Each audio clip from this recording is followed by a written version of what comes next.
অনেকেই আছি আমরা যারা সোনা রূপো বা হিরে ছাড়াও প্ল্যাটিনাম নিয়ে বেশ অবসেসড। মানে এই যে বিভিন্ন ধরনের গয়না হচ্ছে প্ল্যাটিনাম দিয়ে, এটা তো আমরা দেখেইছি। আর এটা বেশ যে দামি একটি ধাতু সেটাও আমরা সকলে জানি। কিন্তু বলতে পারবেন বিশ্বে সব থেকে বড় প্ল্যাটিনামের খনি কোথায় গেলে আপনি দেখতে পাবেন? মানে আমার বলা উচিত যে যতটা পুরো মানে বিশ্বে প্রোডাকশন হচ্ছে, এই খনি থেকে প্রায় 73% প্ল্যাটিনাম কিন্তু প্রডিউস করা হচ্ছে। আর এটি কিন্তু আপনি কোথায় দেখতে পাবেন না, সাউথ আফ্রিকা।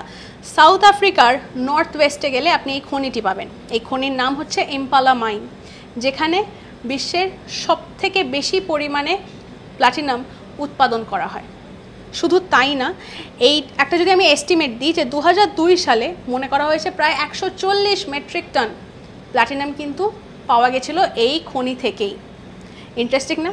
এইরকম নানা ফ্যাক্টস কিন্তু রয়েছে আপনাদের জন্য। তাই লাইক শেয়ার সাবস্ক্রাইব করুন এবং সঙ্গে রাখুন আজ তাক বাংলাকে। আমরা কিন্তু রয়েছি হোয়াটসঅ্যাপেও, তাই ফলো করতে ভুলবেন না।